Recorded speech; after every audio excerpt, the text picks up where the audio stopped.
Yep. Hello, guys.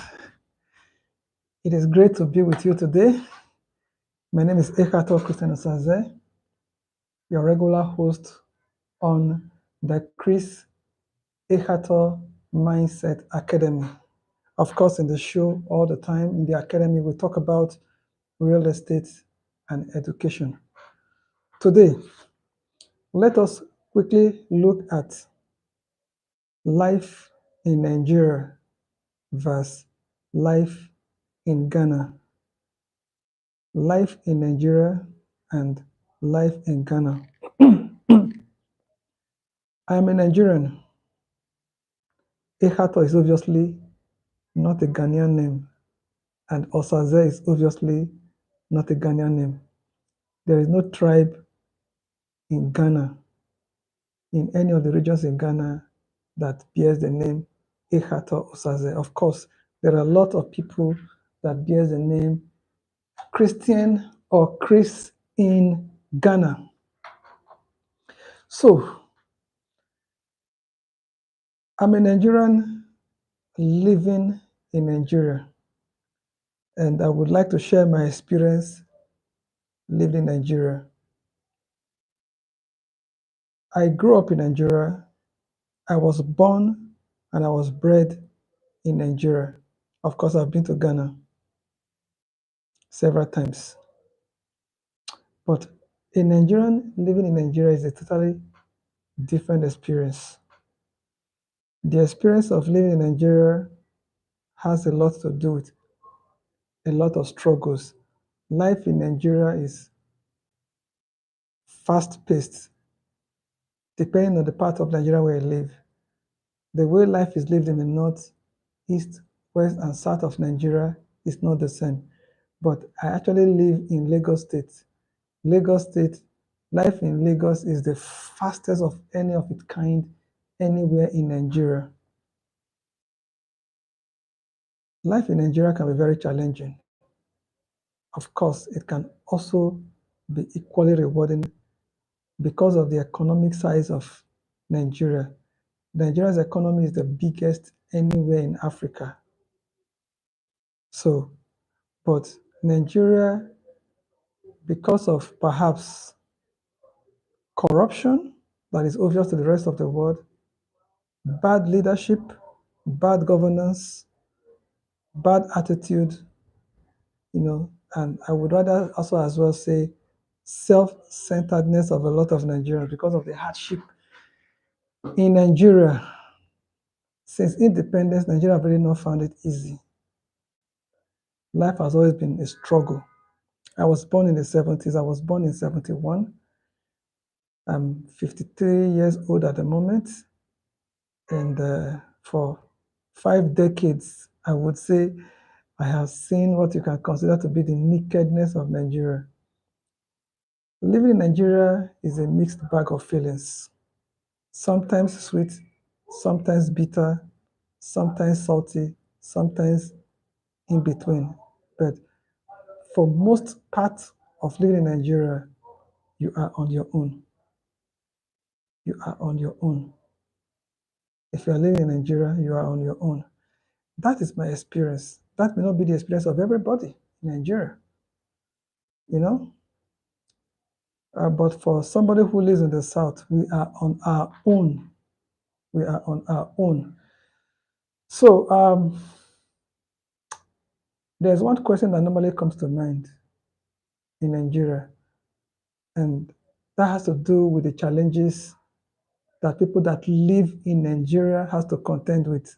So looking at the challenges of living in Nigeria, I would say I would like to look at 3 major challenges. The first one being tribalism and nepotism. It is very, very apparent and very, very obvious in Nigeria. All right. Tribalism is obvious, especially when you're looking for something in a community that is not your natural community. Natural means in the sense that if you are not from that tribe in Nigeria, and if you cannot speak that language in Nigeria, discrimination will be obvious. So it becomes a real challenge. And then, of course, for people who are even from the same community, who are of the same tribes with fellow Nigerians, you cannot escape nepotism. If you escape tribalism in Nigeria, you cannot escape nepotism in Nigeria. That is, if you are not a family member of some individuals or friends of some individuals, they will naturally discriminate against you. So tribalism and nepotism is a huge challenge living in Nigeria. And then, of course, there is the issue of crime in Nigeria, all over Nigeria.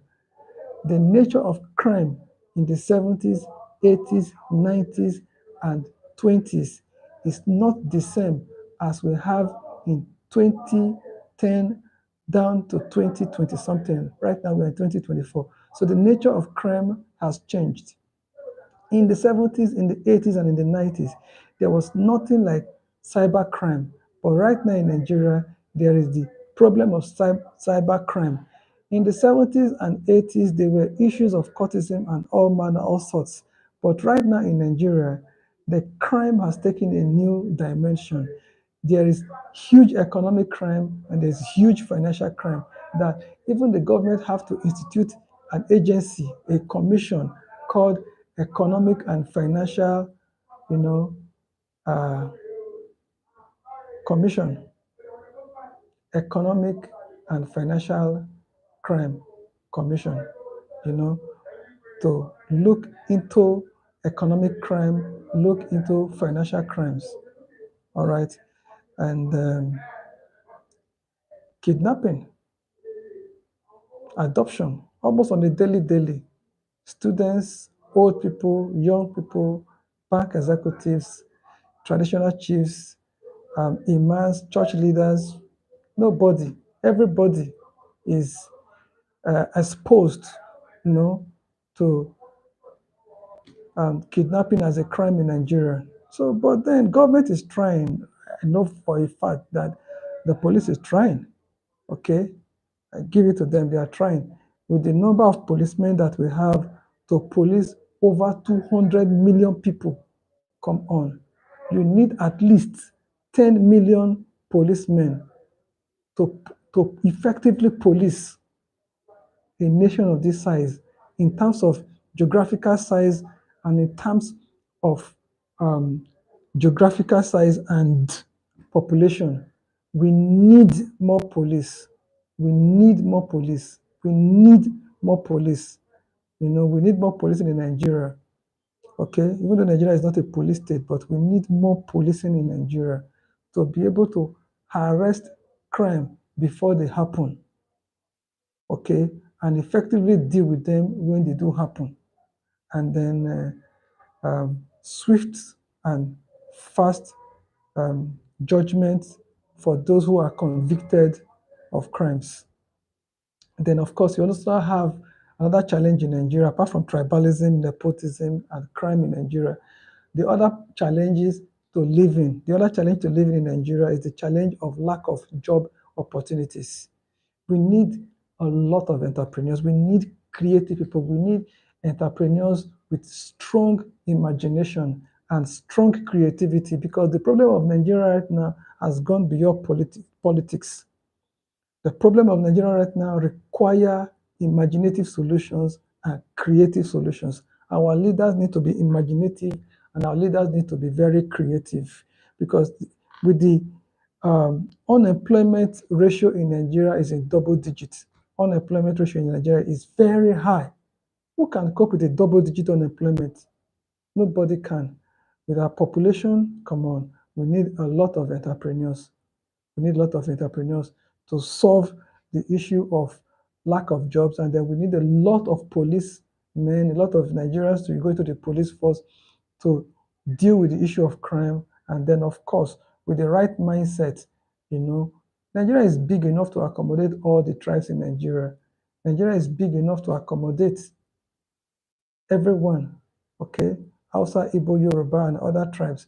Nigeria is big enough to accommodate everybody. Then, of course, let us now quickly compare living in Nigeria and living in Ghana. First, what is the similarity? We are all both black. We both live in West Africa. Our system of government, even though it is not the same, but both practice democracy. There is Christians, there are Muslims in Ghana, there is traditional beliefs in Ghana. All right. So The similarities are there, but the differences are much. Ghanaians are more peaceful and more calm than Nigerians. They are slower than Nigerians, okay? They are ready to, they are more honest. I would say Ghanaians are more honest than Nigerians because from my experience dealing with Ghanaians, they are clearly more honest than Nigerians. So the difference is there, the similarity is there. And in terms of economy, Nigerian economy is obviously bigger than Ghana's economy. But however, with the benefit of ECOWAS and free movement and both trade and everything, uh, Nigeria and Ghana can do a lot together. We can have joint projects, okay, where we've excelled, in short, Ghana got their independence 58, we got our independence 60. So you can see that and both had their own setbacks during the slave trade. So both Ghana and Nigeria, lost a lot of able-bodied men and women to the colonial masters, and both were colonized by the British. So our similarities in terms of our pre-colonial experience and colonial experience and post-colonial experience is very close. So we are both located along the Atlantic Ocean and everything. So which of the country is better to live in between Ghana and Nigeria? This is the part that I really love the most. Now, if I'm to be sincere, I would like to live in Ghana but work in Nigeria. Live in Ghana because crime is less in Ghana. Um, uh, the Ghanaian environment is more calm and peaceful, and there's electricity. Electricity in Ghana, for all the period I've been to Ghana, it has always been 24 hours. So in terms of living, I would like to live in Ghana, but in terms of work, my source of income, I would like to work in Nigeria. So I'm actually contemplating this remote idea of living in Ghana but working in Nigeria. All right. So which is better to live in? If there is no work, it's better to live in Ghana. But if you consider work, it is better to live and work in Nigeria than to live and work in Ghana. If I had to live and work in either of these countries, I'd rather live and work in Ghana. But if I can live somewhere and work somewhere, I would rather live in Ghana and work in Nigeria. All right. Because the economy of Nigeria is really big. But if you really want to be anything financial, in Africa, it's good to consider Nigeria. Okay. And then what are my advice to Nigerians who are considering living in Ghana? First, do your research before moving to Ghana. Learn the local language in Ghana. Be prepared for the culture shock because most Ghanaians, I'm told, don't like to give houses to Nigerians. They don't like to give houses to Nigerians. So how can you live in a place without a house? If you stay in the hotel, you bleed out, no matter how rich you are. Hotels in Ghana are extremely expensive. I've lived in hotels in Nigeria. I mean, in Ghana, I've lived in hotels in Ghana. It's actually more expensive than living in hotels in Nigeria. All right. And so that's it. If you're considering living in Ghana, just make sure you do your research, proper research, before moving to Ghana. Learn the local language before moving to Ghana, and then prepare for the shock. And then, what's my final thought on living in Ghana? Final thought living in Ghana and working in Ghana. Mm. Mm. Ghana is a good place to live in.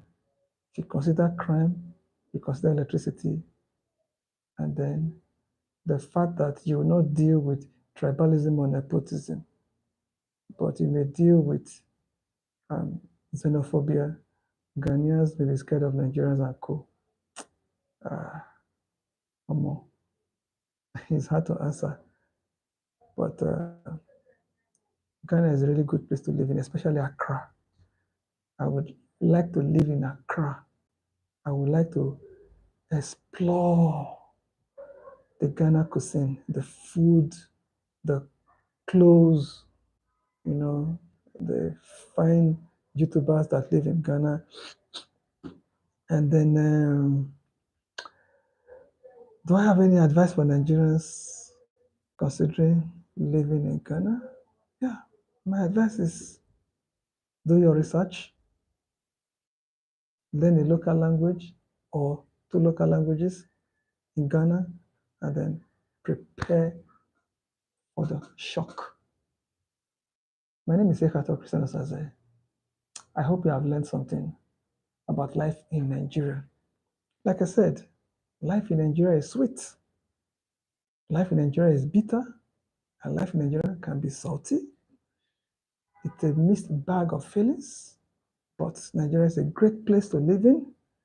We have democracy, we have freedom of speech, although you have to control what you say online and what you say offline so that you don't get under the big hammer of the law. And if you are creative and you're imaginative, you are welcome to Nigeria. My name is EKHATO'S. Subscribe, share this video, like this video, comment on this video, and then when next we come your way, we'll either talk about real estate, we talk about education, or we talk about digital networking. God bless you. Bye.